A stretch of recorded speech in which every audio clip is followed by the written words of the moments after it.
The movie opens with Kevin Flynn, the CEO of a technological company called Encom. He is currently telling his 7-year-old son Sam about his adventures in the Grid, a completely digital world. It's created by Kevin, along with his counterpart, Clue, and a computer program, Tron. Kevin claims to have discovered something amazing within the Grid, a miracle. Sam asks what it is, but his father holds the story for next time and puts him to bed. But before Kevin leaves for work, he invites his son to go to the arcade tomorrow and tosses a coin to him. The scene then cuts to a montage of news articles and television reports about the mysterious disappearance of Kevin. This news puts Encom's future in a state of jeopardy, as the company's shares had skyrocketed while Kevin was the CEO. One of his friends, Alan Bradley, insists that Kevin is not missing and is instead pursuing his dream of discovering something magical, but nobody believes in him. In addition, since Sam's mother died several years ago in a car accident, he is now left orphaned. 20 years later, we see a grown-up Sam, who is now the primary shareholder of Encom. One night, he rides his motorcycle towards Encom Tower and breaks into the building. Evading all the security cameras, he makes his way upstairs to a server room, intending to manipulate the company's newest operating system, OS 12. In the meantime, a board meeting is being held, where the current chairman, Richard Mackey, presents the OS 12. He states that this operating system, which was previously sold for free, will now be a paid software because it's one of the safest softwares in the world. However, Sam manages to hack into the Encom system and releases the OS 12 to the public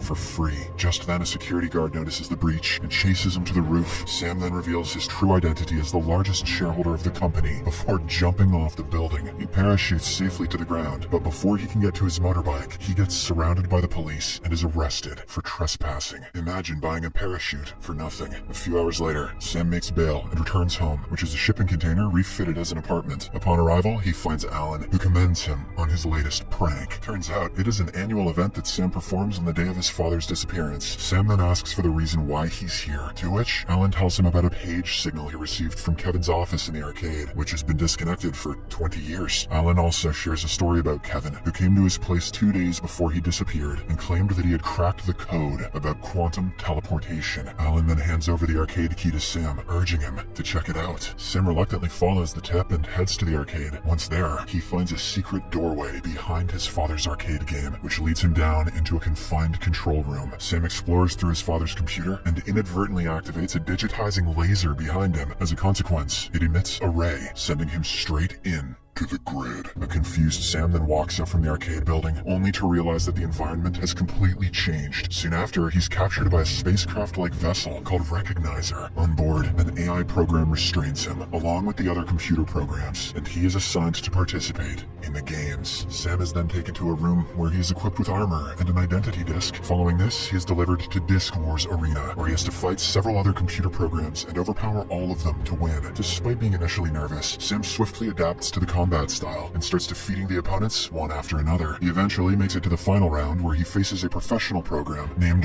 Rinzler. Rinzler turns out to be a much stronger and experienced fighter who quickly subdues Sam. When the program is about to deliver his final blow, he notices Sam bleeding and suddenly recognizes him as a user. As a result, he takes him to the Grid's boss, who resembles Kevin exactly. Amazed to see his father, Sam asks if they can go home, but his request is denied. The boss then introduces himself as Clue, a counterpart of Kevin. After a brief conversation, Sam is assigned for another game, Light Cycle Grid. While being prepared for the game, he is secretly observed by a masked woman from a distance. For this game, Sam is provided with his own team, and his opponent is none other than Clue and his faction. Everyone is assigned with their own futuristic motorcycle, and the last man standing wins. Soon after, the battle begins, and the members from both teams are slowly eliminated one by one. Eventually, Sam and Clue are left as the sole survivors. Wasting no time, Clue launches his attack on Sam, making him fall off his bike. But before he can come back for the final blow, Sam is picked up by the earlier masked woman in her car and driven away from the arena. The woman introduces herself as Quora and takes him to a secluded house. There, Sam finally meets his real father, leading to an emotional reunion between the two. My dad is the dude? Come here, buddy. At dinner, Kevin asks Sam if he has any questions in his mind. The latter replies that he only has one question: why his father never came back home. Kevin then explains that he has been working to create a perfect computer system and had appointed Clue and Tron as its co-creators. Also, he couldn't find the milk. One day, the trio discovered a new, naturally occurring program called Isomorphic Algorithms, or ISOs, species Kevin referred to as the Miracle earlier. Their makeup included biodigital genetics that Kevin believed could revolutionize the world. However, Clue saw them as imperfections, so he orchestrated a coup and ambushed Kevin and Tron, taking control of the system. Kevin somehow managed to escape but the portal back to the real world closed on him, leaving him trapped. As for Tron, he was never seen again. Kevin adds that the portal can only be opened from the outside of the grid. With Sam's arrival, the portal is currently open, but it'll close after exactly 8 hours. Hearing this, Sam argues that they have time to escape, but his father refuses to go because it's exactly what Clue wants. Kevin discloses that his identity disc is the master key and the only way to traverse the portal. As a result, Clue expects Sam to bring his father to the portal so that he can take the master key and travel to the human world to impose his idea of perfection. Moreover, he's certain that it was Clue who sent the page message to Alan, not him. Despite this, Sam is still optimistic that if he can make it to the portal even without his dad, he and Alan can shut down Clue from the outside. Understanding Sam's frustration, Cora goes to his room later and offers help. She then tells him about a program in the city named Zeus, who might be able to provide him with a safe passage to the portal. With this information in hand, Sam takes his father's vintage vehicle and goes in search of Zeus. Upon arriving in the city, he abandons the vehicle in the middle of the road. This allows Clue's operatives to locate it and further trace its point of origin, Kevin's secluded house. Meanwhile, Kevin finds his son missing, so he ultimately decides to come out of hiding and go after his son. After wandering around for a while, Sam is approached by a woman, Jem, who offers to take him to Zeus's club. Once there, he meets an eccentric guy, Castor, who promises to take him to Zeus. However, Castor instead brings him to his private room, where he reveals himself to be Zeus. On the other hand, Clue and his henchmen travel to Kevin's house, but find the place empty. Back at the club, Sam asks for Zeus's help to reach the portal, and the latter pretends to oblige. But, in an unexpected turn of events, he betrays Sam in favor of Clue. These guards soon infiltrate the club. A fierce battle then ensues between Sam and Clue's guards. Not long after, Cora and Kevin show up at the scene to assist him. Unfortunately, Cora's arm is cut off amidst the fight, forcing them to flee. As the trio makes their way out, one of the Clue's guards manages to steal Kevin's disc, and Zeus seizes it from the guard. In the aftermath, Sam and Kevin argue over their next course of action, with the latter berating his son for not obeying him. They then decide to board a freight train called Solar Sailor, which will take them to the portal before Clue can get there. On their way, Kevin repairs Cora's arm, during which he reveals that she is the last surviving ISO. In the meantime, Clue arrives at the club where Zeus hands over the identity disc to him, hoping that both of them could build a mutual relationship. However, Clue betrays him and blows up the entire club, along with Zeus and Jem. Back on the Solar Sailor, Cora wakes up after a successful reboot. She then has a brief conversation with Sam, during which she shares her story about how she met his father. Turns out that Kevin saved her from Clue's assault during the Purge. As their conversation unfolds, Cora expresses her desire to see what the real world looks like. In response, Sam tries to explain the features of the sun. It's really bright, shouldn't look at it.